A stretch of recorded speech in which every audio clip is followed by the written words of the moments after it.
नमस्कार, स्वागत है आप सभी का 5 के प्रहार में। मैं हूं आपके साथ हेमंत कुमार। आज का मुद्दा है 7 सीटों पर उपचुनाव, कांग्रेस का नए चेहरों पर दांव। तो उपचुनाव में कांग्रेस ने आखिरकार 7 सीटों पर अपने उम्मीदवारों का ऐलान कर दिया। हालांकि ये नाम वही है जिनकी पिछले कुछ दिनों से कांग्रेस में चर्चा थी, लेकिन इसमें 7 नामों की लिस्ट में सबसे दिलचस्प बात यह है कि कांग्रेस ने 6 नए चेहरों को मैदान में उतारा, यानी कि कांग्रेस ने अपनी रणनीति में बदलाव किया। हालांकि कांग्रेस भी सहानुभूति के साथ परिवारवाद से खुद को अलग नहीं कर पाई और अब देखना यह दिलचस्प होगा कि कांग्रेस बदली रणनीति और नए चेहरों पर दांव से उपचुनाव में कितनी कामयाबी दिला पाते हैं। रिपोर्ट देखिए।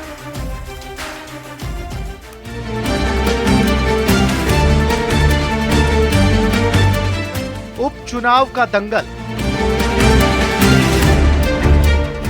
मुकाबला हुआ जोरदार। कांग्रेस ने घोषित किए उम्मीदवार, परिवारवाद पर भरोसा बरकरार, लेकिन नए चेहरों पर पूरा दारोमदार। कांग्रेस की नई रणनीति करेगी कमाल। 7 सीटों पर उपचुनाव, नए चेहरों पर दांव।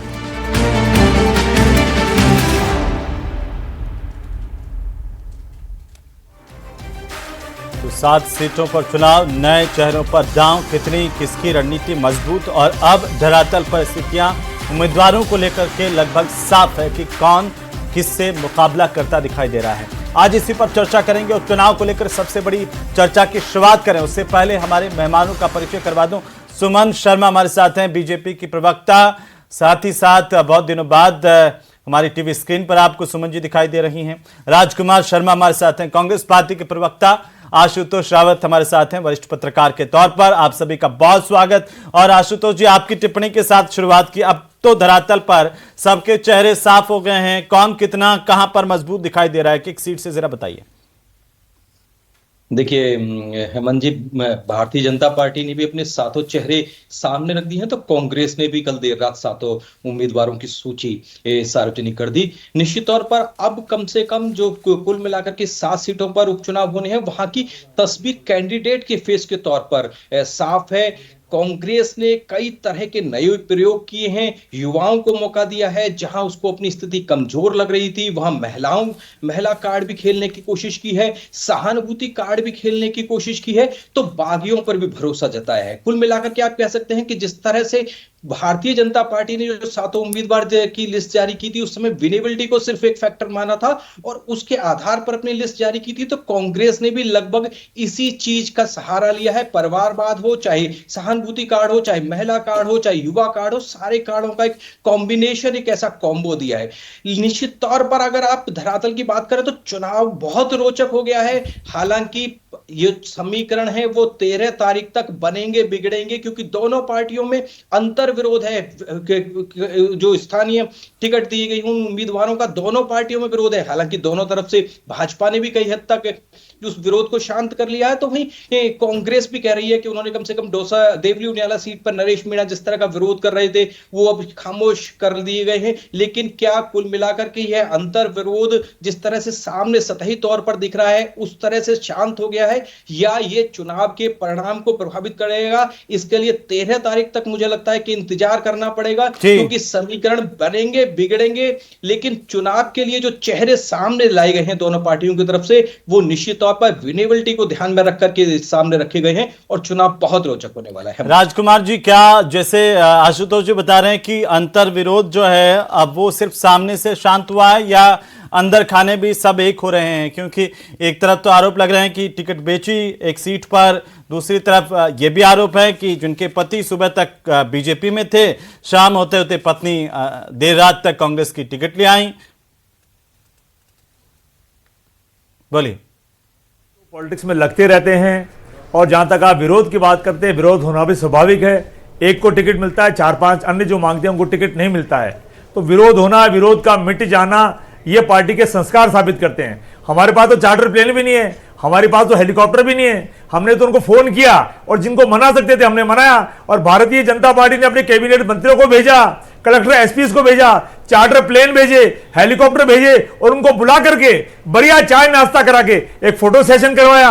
तो कांग्रेस पार्टी ने ऐसा किया नहीं है। कांग्रेस पार्टी ने तो नौजवानों पे भरोसा किया है, महिला पे भरोसा किया है और देवतुल्य मतदाताओं पे हमने भरोसा किया है। नीली छतरी वाला निश्चित तौर पे 23 तारीख को जो परिणाम आएगा वो कांग्रेस पार्टी पक्ष में नजर आएगा। और मैं आपको बताऊं, हरियाणा की जीत की जो जिस तरीके से भारतीय जनता पार्टी के कार्यकर्ता और भजनलाल जी टूटी फूटी जलेबी बना रहे थे, निश्चित तौर पे मदन राठौड़ जी की वो जो जलेबी है उसका खटास 23 नवंबर को लिटमस टेस्ट के माध्यम से नजर आएगा। इस बात का कांग्रेस पार्टी के कार्यकर्ताओं को, नेताओं को विश्वास है।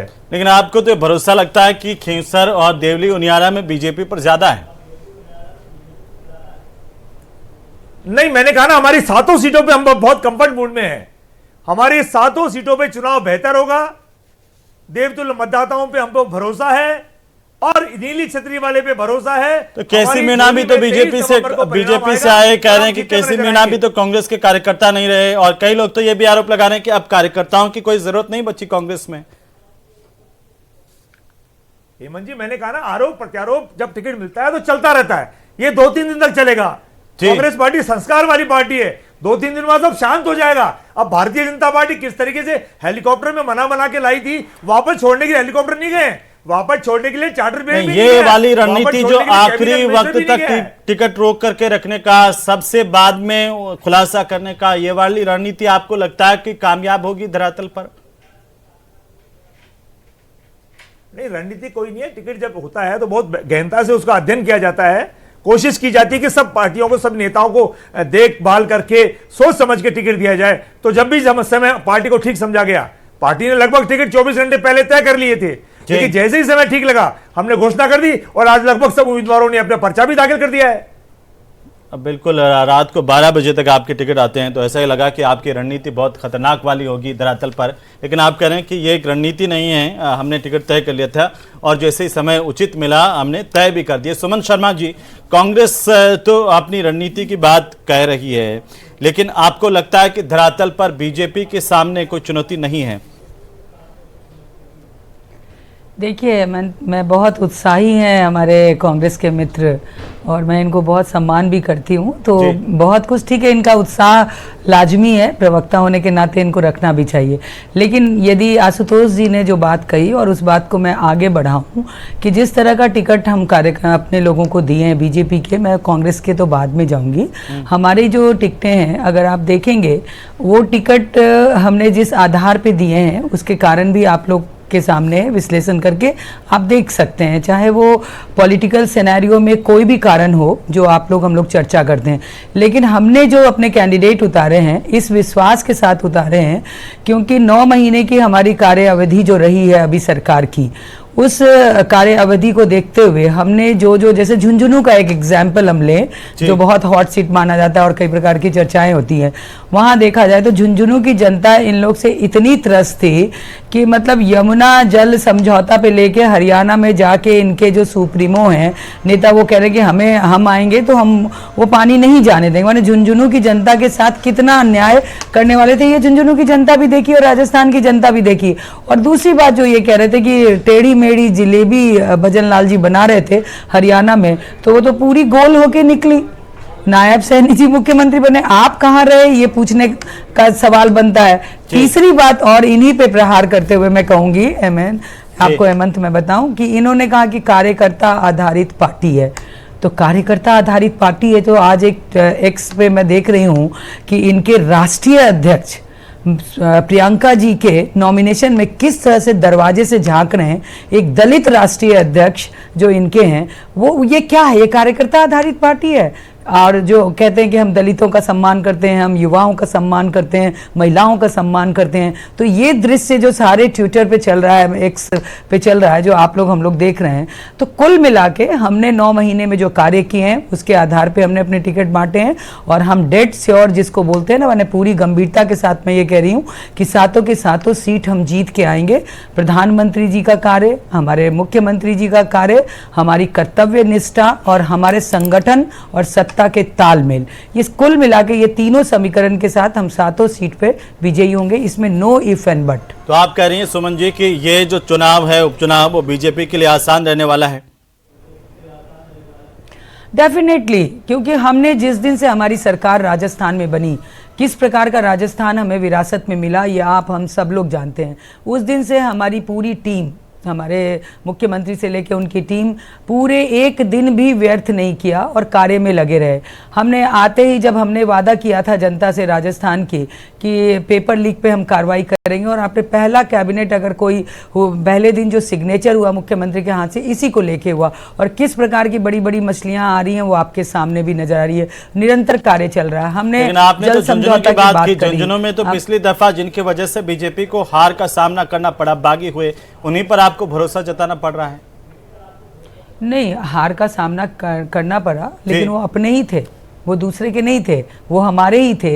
इसलिए हमने अपने लोगों को अगर उठना मनाना जी, विजय वो सारे लोग मान गए हैं। आप देखिए ना, और हमने कोई चॉपर नहीं भेजा। पता नहीं हमारे मित्र कहां से कह रहे हैं कि हमने चॉपर भेजा, हेलीकॉप्टर भेजा, बुला लिया, फिर छोड़ दिया। हमने तो कहीं नहीं, बाकायदा एक विमान से लेकर के आ रहे थे आप, रोने वाले जो जिन प्रत्याशी जिनके आंसू आ गए थे। और देखिए जो उम्मीद सब लोग करते हैं, उम्मीद सब लोग करते हैं, टिकट नहीं एक को मिलता है, ये स्वाभाविक प्रक्रिया है। तो थोड़ी नाराजगी होती है, तो पार्टी का दायित्व है कि परिवार के लोग हैं तो उनको मनाया भी जाए। ऐसे हम नहीं छोड़ देते कि जाइए आप। मनाने की चेष्टा की और मान गए, और राजी राजी माने। आज सबने नॉमिनेशन में सब जगह वो लोग भाग लिए जो लोग कैंडिडेट बनना चाहते थे। 6 जगह आपको नजर आए होंगे, वो सब मंच पे थे, भाषण भी दिया। तो कुल मिला के मेरा ये कहना है कि हमारे कार्य के दम पे, हमारी संगठन शक्ति के दम पे हम ये कह सकते हैं कि हम 7 सीट जीत रहे हैं। एक और आखिरी बात है कि कांग्रेस की तरफ से अंदर खाने ये चल रहा है कि भाई कांग्रेस ने जो टिकट का बंटवारा किया है वो बीजेपी के सामने चुनौती हो गई एक तरह से। हंसी आती है हेमंत, कैसी बातें कर रहे हो। ये तो मुझे लगता है कि क्रिकेट मैच में जैसे होता है ना कि खेलने के पहले ही डिक्लेयर कर देते हैं ना कि हम हार गए हैं, इस तरह का है। ये तो टिकट देख के तो हमें इतनी हंसी आ रही है कि कहते हैं ना कि खोदा पहाड़ और उसमें से निकली चूहिया। इतना रिसर्च, इतना सर्च, इतना सब चीज के बाद इतना माने चमत्कारिक तरीके से टिकट बाहर आया, जो आश्चर्य लगा कि कुछ तो ऐसे नाम है जिनको कोई जानता भी नहीं है राजस्थान में। माने कोई बड़े नाम नहीं लाए, कोई मतलब पॉपुलर चेहरा नहीं लाए, कहाँ से उठा के ले आए भगवान ही जाने। वो तो इनके कार्यकर्ता अंदर, राजकुमार जी के अंदर भी ये सवाल होगा, वो बोल नहीं रहे हैं स्क्रीन पे। लेकिन इस वजह से आप 84 में उम्मीदवार नहीं दे पाए जब तक इनकी टिकट नहीं आ गई तब तक। देखिए ये हमारी रणनीति थी, ये पॉलिटिकली राजकुमार जी अपने तरीके से इतना लंबा रिसर्च किया और उसके बाद में बीजेपी की तरफ से सुमन जी कह रही हैं कि खोदा पहाड़ निकली चुईया, और चुईया भी नहीं निकली बीजेपी के लिए। तो हेमंत जी, ये चुईया ही है जो उनके जहाज में छेद करेगी आराम से, पूरा कुतर देगी। आप निश्चिंत रहे, 23 नंबर को परिणाम आएगा और भारतीय जनता पार्टी और आदरणीय सुमन जी भी देखेंगी, और हेमंत जी का न्यूज 18 चैनल दिखाएगा कि कांग्रेस पार्टी के तमाम उम्मीदवार भारतीय जनता पार्टी के उम्मीदवारों को आराम से शिकस्त दे चुके हैं। और जहां तक आप बगावत की बात कर रहे हैं, हेमंत जी, सुमन जी भूल गई हैं, इनके जो अध्यक्ष है भारतीय जनता पार्टी के आदरणीय मदन राठौड़ साहब, ये भी बगावती नेता हैं। इनके पास भी देश के प्रधानमंत्री जी का फोन आया था, तब जाके हमारे नेता है, हमारे नेता का फोन आया। ये बगावत के सुर नहीं है, ये भारतीय जनता पार्टी का ही कार्यकर्ता है जो फोन आने पे, बात होने पे, समझाने पे अपने नेता का सम्मान करता है। जाके थोड़े बहुत राजी हुए कि मेरे भाई को आपने टिकट दिया है। 6 महीने से जो कैबिनेट मिनिस्टर राजकुमार जी, मदन जी राठौर के लिए आप बिल्कुल गलत बोल रहे हो।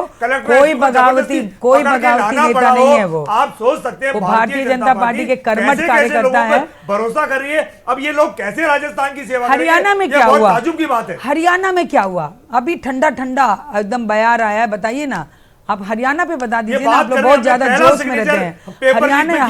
हरियाणा में पूरे दाव लगा दिए थे ना राहुल गांधी और आपकी पूरी टीम। क्या किया हरियाणा में, उस पर बात नहीं करेंगे। 13 जिलों के किसान के अरे आप लोग हरियाणा में जाके वहाँ भाषण देके आए। अच्छा राजकुमार जी, बनाए नहीं तो आपका पानी ले जाएंगे, यमुना का पानी ले जाएंगे। अगर राष्ट्रीय चुनाव में, लोकसभा के चुनाव में गठबंधन और राजस्थान में आते आते सब अलग अलग, ये आपका कॉन्फिडेंस है या फिर कमजोरी है? अरे यूपी में तो कैंडिडेट ही नहीं दे रहे हैं। अरे हेमंत जी पूछो ना इनसे, यूपी में इतने सरेंडर हुए कि टिकट ही नहीं दे रहे हैं। राष्ट्रीय कांग्रेस पार्टी खत्म हो रही है जहां टिकट ही नहीं दे रही है।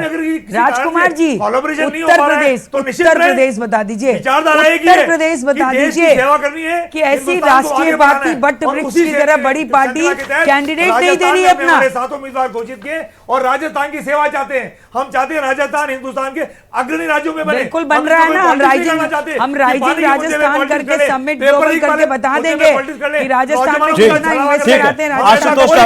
आशुतोष रावत जी वही सवाल मैं आपसे जानना चाहता हूं कि कांग्रेस पार्टी में गठबंधन को लेकर के बड़े कष्ट देखने को मिली, कई सवाल भी खड़े हुए। अंतिम वक्त तक हनुमान बेनीवाल ये कोशिश करते रहे कि आखिर गठबंधन हो जाए, उनका बयान भी आया, लेकिन आप इसे कैसे देख पा रहे हैं? क्या कांग्रेस की ये कमजोरी साबित होगी या फिर एक कॉन्फिडेंस है कि अलग अकेले चलने का फैसला किया है? देखिए हेमंत जी, आरएलपी लगातार इस तरह के प्रयास कर रही थी कि हम कांग्रेस की सेंट्रल यूनिट से बात कर रहे हैं और किसी गठबंधन के मामले पर किसी ठोस निर्णय तक पहुंचे, लेकिन कांग्रेस की जो स्थानीय इकाई थी या कहें कि गोविंद सिंह डोटासरा शायद उसमें इच्छुक नहीं थे। इसलिए एक दिन पहले भी उनका बयान आया था कि हम 7 सीटों पर अकेले चुनाव लड़ने के लिए तैयार हैं। तो यानी कह सकते हैं कि जो प्रदेश की इकाई है जो कांग्रेस की, वो शायद कॉन्फिडेंस है, उसको कॉन्फिडेंस लेवल उसका हाई है कि हम 7 सीटों पर अकेले चुनाव लड़ सकते हैं। और एक चीज हमको ध्यान रखनी पड़ेगी कि जिस समय भारतीय जनता पार्टी की बयार चल रही थी उस समय भी इन 7 में से 4 सीटें कांग्रेस पार्टी जीती थी। तो कांग्रेस पार्टी थोड़ी अपर हैंड पर इन 7 उपचुनावों के लिए है, लेकिन निश्चित तौर पर जिस तरह का कॉन्फिडेंस कांग्रेस ने दिखाया है उसके परिणाम के आने के बाद में यह प्रयोग कितना सफल रहा, यह देखने वाली चीज होगी कि क्या वाकई कांग्रेस अपने दम पर एक बड़ी फतह या कह सकते हैं अपनी 4 सीटों को बरकरार रख पाती है या उसको नुकसान उठाना पड़ता है। क्योंकि देखिए भारतीय जनता पार्टी को बहुत ज्यादा नुकसान होता हुआ मुझे राजस्थान में नजर नहीं आता। उनको सिर्फ एक सीट अपनी रिवाइव करनी है और उस सीट पर भी सहानुभूति लहर देखने के लिए हमको मिलेगी। तो शायद वो सीट भारतीय जनता पार्टी के लिए बहुत टफ नहीं होने वाली है। ऐसे में कांग्रेस को निश्चित तौर पर अपना पुनरा प्रदर्शन दोहराने के लिए कुछ प्रयोग करने थे, अपना कॉन्फिडेंस शो करना था, अपने कार्यकर्ता को मोटिवेट करना था। उसमें शायद उसने टिकट वितरण के दौरान उस चीज को बरकरार रखा है, अपने कार्यकर्ता को यह बल दिया है कि हाँ हम अकेले अभी भी चुनाव लड़ने की स्थिति में राजस्थान में है। अब परिणाम आएगा तो यह पता चलेगा कि यह प्रयोग सफल रहा या असफल रहा है। मंच लेकिन अब टिकटों की स्थिति साफ होने के बाद धरातल पर आपको कौन कितना मजबूत दिखाई दे रहा है बीजेपी कांग्रेस के लिहाज से, आप बताइए जरा। देखिए निश्चित तौर पर देखिए मैंने जैसा कहा कि भारतीय जनता पार्टी के पास में अपर हैंड इसलिए है कि वो सरकार में है। पिछले 10 महीने के उनके सरकार के कामकाज की सूची उनके पास है और इस सरकार ने 10 महीने में एक लंबे कामों की एक फेहरिस्त, एक लंबी सूची एक भारतीय जनता पार्टी के पास है जो सरकार ने किया है। अब कांग्रेस जो अब से 2-3 महीने पहले या कह सकते हैं लोकसभा चुनाव तक लगातार भजनलाल सरकार को घेर रही थी कि स्टेट में कुछ काम नहीं हो रहा है, कम से कम अब मुझे लगता है कि शायद कांग्रेस उस मामले पर थोड़ा बैकफुट पर है। लेकिन जातिगत समीकरणों को साधने में मुझे लगता है कि कांग्रेस शायद अभी भी भारतीय जनता पार्टी से ऊपर इन 7 सीटों पर मुझे नजर आ रही है कि जो कास्ट इक्वेशन है पर्टिकुलर उस असेंबली के जहां उपचुनाव होने वाला है वहां की कास्ट इक्वेशंस को कांग्रेस ने अभी भी एक अच्छे तरीके से साधा है। तो सरकार के कामकाज बनाम जातिगत समीकरण दोनों में से किसकी फतह होती है यह शायद हमको 23 तारीख को पता चलेगा। सुमन जी, जैसे अभी आशुतोष जी भी कह रहे हैं कि चुनौती बीजेपी के लिए कम नहीं है। पहले के उपचुनाव सरकार में रहते हुए ही आपके सामने टीटी का उदाहरण है कैसे बीजेपी को शिकस्त झेलनी पड़ी। अभी ये कहा जा रहा है कि बगावत ऊपर से तो थम गई लेकिन भीतर खाने अंदरूनी कड़वाहट क्या दूर हो गई है? देखिए हेमंत, मैं आपको बताना चाहूँगी कि कहीं भी अभी हमारी जो सरकार 9 महीने की है, कहीं भी आपको ऐसे कन्फ्रंटेशन नज़र नहीं आए होंगे सत्ता और संगठन में। वो हमारी जो संगठन शक्ति है वो भी बहुत अद्भुत है, ये आप लोग सब जानते हैं। और जिन सीटों की बात आप कर रहे हैं कि हमारे लिए चुनौती बन सकती है, वो बिल्कुल चुनौती नहीं बनेगी क्योंकि हमने 9 महीनों में हमने वो करके दिखाया। अगर हम आपस में लड़ते रहते, झगड़ते रहते, तब तो एक सवाल उठना लाजमी था। हम एक दिन आराम नहीं किए। हमने राजस्थान की जनता, हम राजस्थान के युवाओं के लिए, गरीबों के लिए, किसानों के लिए, और सबसे बड़ी बात जो है कि हर सरकार 3-4 साल के बाद कोई भी इन्वेस्टर से बातचीत करती है। हमारी सरकार पहले दिन से लगी है और धरातल पे उतारने पे लगी हुई है। इसलिए मुझे लगता है कि जो विश्वास भारतीय जनता पार्टी के प्रति राजस्थान के मतदाताओं का बना है वो अब बरकरार रहेगा और अच्छे से अच्छे मतों से ये लोग अभी जो इलेक्शन पिछले 4 राज्यों में हुए उससे ये लोग बहुत उत्साहित थे कि ऐसा हो जाएगा वैसा हो जाएगा, लेकिन ऐसा हुआ नहीं कुछ भी। तो इनके तो हरियाणा तो हमारे हाथ से गया ही मान रहे थे कि हरियाणा में तो छुट्टी हो गई बीजेपी की, पर हरियाणा पे ये बात नहीं करेंगे। और अगर हम जम्मू कश्मीर पे जाएं तो जम्मू कश्मीर में हमारी स्थिति ठीक हुई है, पहले से बेहतर हुई है, तो हम कहीं नुकसान में नहीं है। अगर ओवरऑल आप देखेंगे ये 7 सीट हमारे लिए 100% विनिंग वाली सीट है और अच्छे मार्जिन से। ये नहीं कि हम कहीं टक्कर में भी हैं। हमें तो जब इनके टिकट डिक्लेयर हुए उसके बाद ऐसा लगा कि तो वन वे ट्रैफिक है, कहीं कोई ऑब्स्टेकल नहीं है। जी डेफिनेटली 7 सीटों पर कोई टक्कर नहीं है, 84 में भी बिल्कुल नहीं, बिल्कुल नहीं है सर जी। राजकुमार 100% मैं बता रही हूँ। देखिएगा बहुत बड़ी बात आपको लगेगा 84 के रिजल्ट के बाद। जी राजकुमार जी, एक कहावत है, मैं पहले भी आपको 2-3 बार चैनल पे बोल चुका हूं, मारवाड़ी का कहावत है। बीजेपी के बदौलत जो संगठन है ना वो मजबूत नहीं है बीजेपी के बदौलत, क्योंकि बीजेपी का मैंने क्या कहा, अंतिम लेवल पर माइक्रो मैनेजमेंट है। हेमंत जी, हिंदुस्तान की जनता ने भारतीय जनता पार्टी का देश में और राजस्थान में लोकसभा चुनाव में घमंड तोड़ दिया है। रस्सी जल गई है, बल नहीं गया है। कौन सा घमंड आपका बना दिया है इसको तो बताइए। आप अपने राष्ट्रीय अध्यक्ष जी के क्या किया, आपने अपने राष्ट्रीय अध्यक्ष जी के साथ किया, ये तो बता दो राजकुमार जी। ताजा खबर है ये, राष्ट्रीय अध्यक्ष जी के साथ क्या किया बेचारे, मैंने हमारे उनके साथ क्या किया, उनके साथ क्या किया है। कोई नाराज नहीं है, कोई नाराज नहीं है, कतई नाराज नहीं है। वो अपने कार्यक्रमों में सतत लगी हुई है, कहीं नाराजगी नहीं है। आप अपने राष्ट्रीय अध्यक्ष के बारे में बताइए ना, आप अपने राष्ट्रीय अध्यक्ष के बारे में बताइए जो पूरा देश देखा उस बुजुर्ग नेता के साथ आपने क्या किया, किस तरह से वो दरवाजे से झांक रहे हैं, ये पूरे देश ने देखा है और वो चित्र बहुत महत्वपूर्ण होने वाली है। सभी मेहमानों का चर्चा में शामिल होने के लिए थोड़ा सा मतदाताओं के लिए भी छोड़ देते हैं। अपने अपने दावे तो होते ही हैं, लेकिन मतदाता आखिरकार किस पर कितनी मोहर लगाता है, किस पर कितना भरोसा जताता है, ये जब रिजल्ट आएगा तब सबके सामने होगा।